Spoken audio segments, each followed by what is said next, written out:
All right, so the next conic we will focus our attention on is the ellipse. And you guys should have watched the Khan Academy video that goes through the explanation of how the points of an ellipse are derived and all the different parts. Okay, so we're going to continue it with some examples here.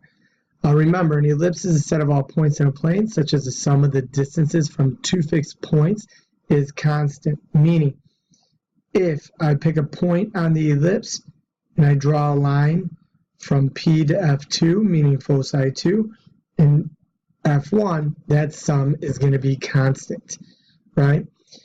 So with it, you have a couple of different things you have to remember. The major axis, number one, is the axis that goes through basically the long side of the ellipse, right? The foci are always going to be on the major axis.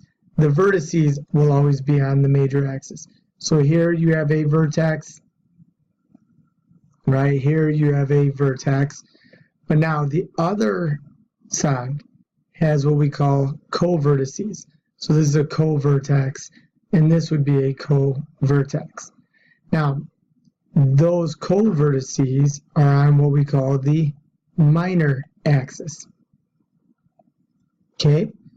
So now, if you look at the equations underneath for an ellipse, here, if it opens up long ways left and right, notice how the major axis runs horizontally. This would be our equation. Okay? Very similar to a circle, but we're going to describe the differences in a little bit. Now here, right, if it opens up vertically, right, this is what we get. Notice in each of these equations, what is this always equal to? 1. Okay, remember a circle is equal to the radius squared. Ellipses are equal to 1. Now to find the foci, one thing you have to know is c squared is equal to the absolute value of a squared minus b squared. The reason we do absolute value is because c is going to be the distance, right? C is the distance from the center to the focus. So C equals the distance from the center to the foci. Okay, so let's take a look at how we graph them. First thing we know is a squared in these. A squared is always the bigger number. Now, if a squared is under x, right, it's going to open up horizontally. If a squared is under y, right, it's going to open up vertically. So if you look here, a squared is under x, goes horizontally. A squared under y, right, where a squared is always the bigger number, is going to open up vertically. So here the center, I could rewrite this as x minus 0 all squared. This is y minus 0 all squared. So my center here would be at 0, 0. Now in this case, here's your a squared. So a squared is 25. So what would a be? A would be 5. B squared is 9. So b is 3. So let's go ahead and start with the vertex. The vertex is there. Now, what A represents the distance from the center to the vertex, center to the vertex. So in this case, the distance from the center to the vertex here is 5. Since we know it's opening up horizontally, we're going to count 1, 2, 3, 4, 5. Here's one vertex, and I'm going to go the other way, 1, 2, 3, 4, 5.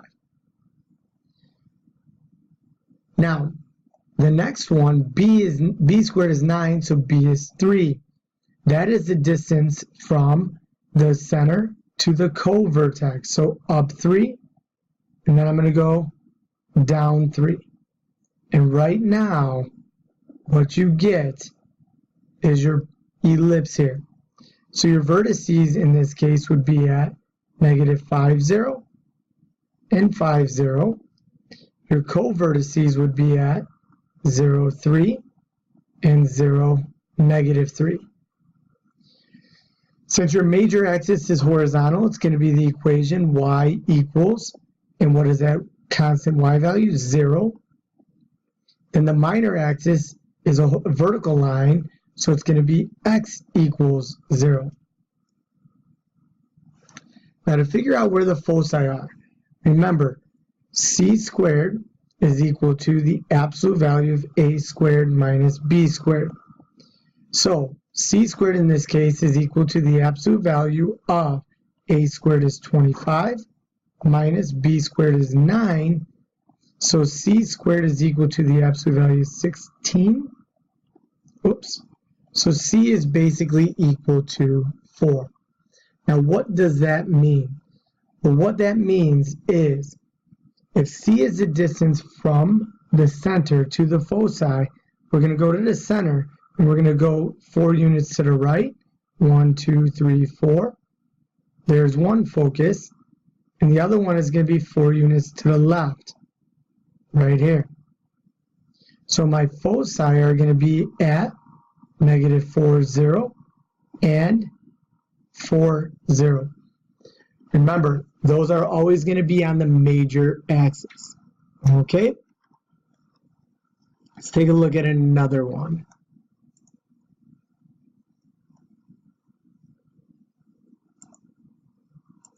So, right here, first thing we need to notice is the center. The center is going to be at HK.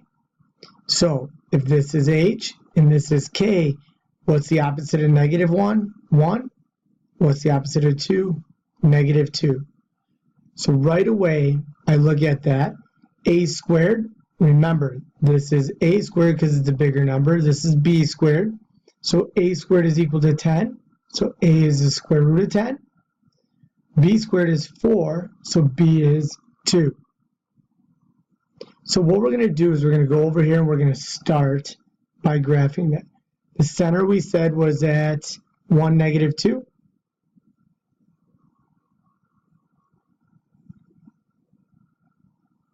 Center is at 1, -2. And since a squared is under y, we know it's going to open up vertically. So right away here, if I look, the square root of 10, right? Square root of 10 is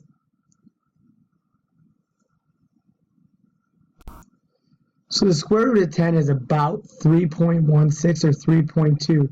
Since we know this opens up vertically, right, we're going to go 1, 2, 3, and a little past it for about 3.2. Then we're going to go down 1, 2, 3.2. Okay? Oh, 1, 2, 3.2-ish. Come on. Now, we said B was 2, so we're going to go to the right 2, and we're going to go to the left 2. And now we can sketch a graph, the graph of our ellipse. Okay?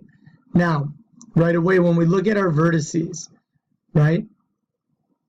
If you look at our vertices, we went from 2, and what did we do? We added root 10. So what we're going to say is our vertices are going to be at 1, and then we're going to say it's going to be -2 plus root 10. Then the other one is going to be at 1, -2, and if we go down root 10, we're subtracting root 10. This is the way I'd like to see it. Yes, you can get a decimal value here, that's okay, right? But I prefer to see our answers like that. Our covertices, right, if you look, our x value changed because we went right. So our y value stays the same here. So our covertex is going to be at 3, -2. So one of them is at 3, -2. And my other one is going to be at -1, -2. Now our major axis is going to be the vertical line, x equals 1. And our minor axis is going to be the horizontal line, y equals -2. Our foci, now we have to find this. So c squared equals the absolute value of b squared, or sorry, a squared, which is 10, minus b squared, which is 4. So c is going to be equal to the square root of 6. So now, if I look, the foci are going to land on the major axis. So the square root of 6 is approximately 2.4. So we're going to go up 1, 2, and about halfway. So there's one foci, then down 2, and about halfway right there. So what we do is we label this as 1, comma. What did we do? We went from -2, and we added root 6. Then we started at 1, and then -2 minus root 6. Okay, so that there is how I'd like to see the foci written. Okay, now the next one. If I look here, all of this is not equal to 1. So what I have to do is I'm going to divide this by 29/16, because now that'll equal 1. But if I divide that by 2,916, and I divide everything by 2,916, if I do this in the calculator, if I go reduce this fraction in the calculator, right, it's going to give me x squared over 81 plus 81 over 2,916 is y squared over 36 is equal to 1. Now you should be able to see that your center is going to be at 0, 0. I know a squared is 81, b squared is 36, so a is 9, b is 6. I know it's going to be horizontal because a squared is under x squared. Now I'm going to go ahead and plot 0, 0. So I'm going to plot my vertex 0, 0. Now, next, I know it's going, a squared is 81, so a is 9, right? So we said a is 9, b is 6. So I'm going to go over 9 units to the right. I'm going to go 9 units to the left. Then I'm going to go 6 units up. Then I'm going to go 6 units down. And this would give me my ellipse. So right away, where are my vertices at?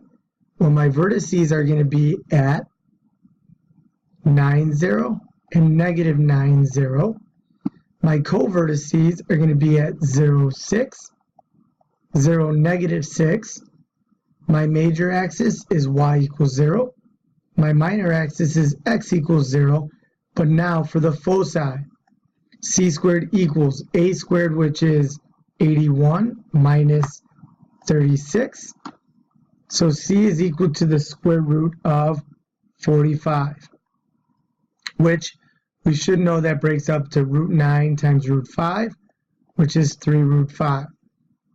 Now, as a decimal for graphing purposes, the square root of 45 is about 6.7. So if I go over to 6.7 on the major axis, that's there. To the left, about 6.7, this would be your foci, and this would be your foci. All right. Now, with this, one focus is going to be at 3 root 5, comma 0. The other one would be at -3 root 5, comma 0. Or you could say 6.7, 6.7, comma 0. And the other one would be at -6.7, comma 0. All right. So I know these may be a little bit challenging, but once you get the hang of one, they're all downhill from there. So now, if we look at this next example, right, it's definitely not in standard form. So what do we do when it's not in standard form? No different than the circle. It's very similar. So right away, the first thing I'm going to do is I'm going to subtract this 1 from both sides. But at the same time, when I rewrite this, I'm going to group the x's together and y's together. Now, there is one complicated part here. So it's going to be x squared minus 2x plus 4y squared plus 16y equals -1. Now, here's the thing. I'm going to have to complete this square here. So when I complete this square here, right, I'm going to get x squared minus 2x. What am I going to add here? Well, -2 divided by 2 all squared is going to give me 1 plus, here's what you're going to do here. See how this has a number or a coefficient in front of it? What I'm going to do is I'm going to factor that out. When I factor that out, I'm going to divide it here, and I'm going to divide it here. So I'm going to get 4 times y squared plus 4y, and what I'm going to do is I'm going to complete the square in here. What would I have to add here? Well, 4 divided by 2 all squared is going to give me 4, and this is going to equal -1. But here's the tough part. What did I add here, right, to make this a perfect square? I added 1, so I have to add 1 over here. But over here, I added 4 inside, but if I were to distribute this 4 again, what did I truly add here? I truly added 16, which means I'm going to add 16 there. So now this becomes x minus 1 all squared plus 4 times y plus 2 all squared. Remember that 4 comes from the GCF there. Okay, then, I don't know. Then we have that's equal to -1 plus 1 plus 16 is 16. But I also have to make this equal to 0, which means I'm going to divide that by 16, divide this by 16, divide that by 16. So I get x minus 1 all squared over 16 plus, remember this reduces to 1 over 4, so it's going to be y plus 2 all squared over 4 equals 1. Now that I have this written in this standard form, now I can find the center. My center is going to be at the opposite of 1 is 1, and then -2. A squared, the bigger one, is 16. B squared is 4. So A is 4. B is 2. So right away I'm going to go down and I'm going to graph my vertex. So we're at 1, -2. Remember, A squared was 16, so A is 4. So since it's under, right, since my A squared is under x, I know it's going to be horizontal. So my vertex is going to be to the right and left of the center. So I'm going to go to the right, 1, 2, 3, 4. I'm going to go to the left, 1, 2, 3, 4. My covertices, remember, B squared was 4. So B is 2. So I'm going to go up 2 from the center, down 2 from the center. And there is my ellipse. So now, where are my vertices at? My vertices ended up being at, what is that, 5, -2, and -3, -2. So we have 5, -2, and -3, -2. Co-vertices would be at 1, 0, and 1, -4. So we have 1, 0, 1, -4. My major axis is going to be y equals, what is that going to be? Y equals -2. My minor axis is going to be x equals 1. Now the foci, if I go ahead and I do c squared equals the absolute value of a squared minus b squared, that tells me c is going to be the square root of 12, which is the square root of 4 times the square root of 3, which gives you 2 root 3. Now as a decimal, square root of 12 is 3.5. So technically I would go 1, 2, 3.5. That'd be one vertex. 3.5, that'd be another, or sorry, foci, right? But what we're going to say here is it's going to be at 1 plus 2 root 3, comma, negative 2. And the other one's going to be at 1 minus 2 root 3, comma, negative 2. So right away, that's how we would find our foci. Again, if you want to do decimals, that's fine with me. Now, do me a favor, try number 5 on your own, and then come back and check your answer. So for number 5, we're going to do the same thing. We're going to write this by grouping the x's, so x squared minus 4x. So x squared minus 4x plus 9y squared plus 54y equals, I'm going to go ahead, subtract that 49, so it's equal to negative 49. Now right away there, I'm going to complete this square here. So x squared minus 4x plus, what am I going to add here? Take half of negative 4, square it, that gives me 4, plus, I'm going to factor out this 9. So I'm going to get 9 times y squared plus 6y, but I'm going to have to add something there. So 9 times y squared plus 6y plus half of 6 all squared is going to give me 9 equals negative 49. But remember, what did I add here? 4, so I have to add 4 here. What did I add? I added 9 in here, but if I distribute, it's like adding 81. So this becomes x minus 2 all squared plus 9 times y plus 3 all squared equals, what do I get when I add that all together? Negative 49 plus 4 plus 81 gives you 36. So now I have to set this equal to 1. Divide by 36, divide by 36, divide by 36. So I get x minus 2 all squared over 36 plus, this reduces to 1 over 4, so it's y plus 3 all squared over 4 equals 1. Right now, I can now find the center. Center's at 2, negative 3. A squared is 36, so A is 6. B squared is 4, so B is 2. Now, A squared is under X, so I know it's going to have a major axis that's horizontal.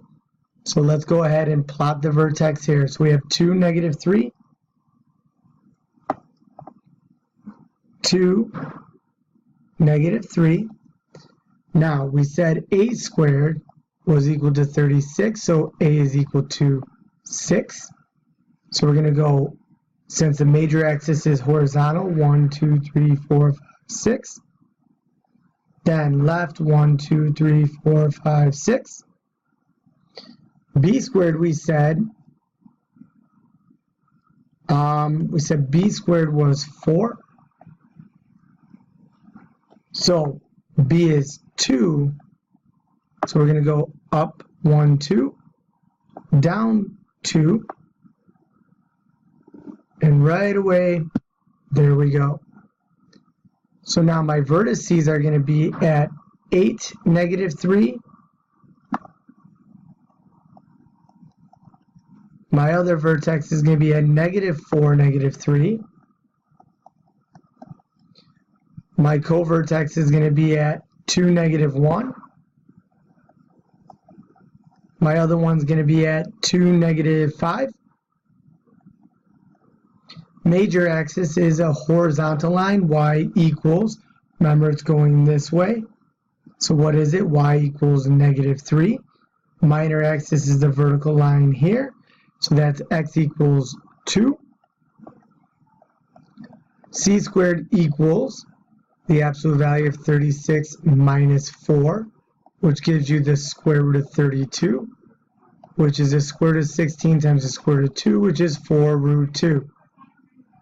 So right away we know our x value is going to be 2 plus 4 root 2, comma, negative 3. Then 2 minus 4 root 2, comma, negative 3. And where that comes from is I'm adding, the foci is going to be over here, foci is going to be over here, and if you look, I'm adding the 4 root 2 to 2, I'm subtracting the 4 root 2 from 2. Okay, so go ahead, do me a favor, attempt the homework. It's very similar, so have your notes next to you, and I apologize for this long video.